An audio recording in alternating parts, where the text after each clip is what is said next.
বৃহস্পতিবার বিকেলে গুলশান কার্যালয়ে সংবাদ সম্মেলন করেন বিএনপি মহাসচিব মির্জা ফখরুল ইসলাম আলমগীর। তার সঙ্গে ছিলেন দলের স্থায়ী কমিটির সদস্য নজরুল ইসলাম খান।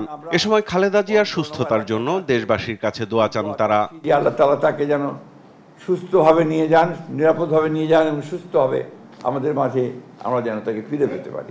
সংবাদ সম্মেলনে দেশের আরো ৩৬টি আসনে দলীয় প্রার্থীর নাম ঘোষণা করেন বিএনপি মহাসচিব। কিশোরগঞ্জ ৫ মোহাম্মদ মুজিবুর রহমান ইকবাল, মানিকগঞ্জ ১ এস.এ. জিন্নাহ কবির, মুন্সিগঞ্জ ৩ মোহাম্মদ কামরুজ্জামান, ঢাকা ৭ হামিদুর রহমান, ঢাকা ৯ হাবিবুর রশিদ, ঢাকা ১০ শেখ রবিউল আলম, ঢাকা ১৮ এস.এম. জাহাঙ্গীর হোসেন।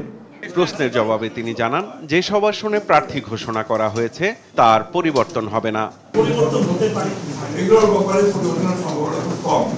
এদিকে সন্ধ্যায় নির্বাচন ভবনে প্রধান নির্বাচন কমিশনারের সঙ্গে বৈঠক করেন বিএনপির স্থায়ী কমিটির সদস্য নজরুল ইসলাম খান। পরে তিনি জানান, নির্ধারিত সময়ে নির্বাচন চায় বিএনপি। খেয়াল করেছেন যে আমরা আজকেও কিন্তু আরো কিছু প্রার্থীর নাম ঘোষণা করেছি, অর্থাৎ আমরা নির্বাচনী প্রক্রিয়ায় আছি। খোদা না করুন অনিবার্য কোনো পরিস্থিতি ছাড়া আমরা এই প্রক্রিয়ার বাইরে যেতে চাই না।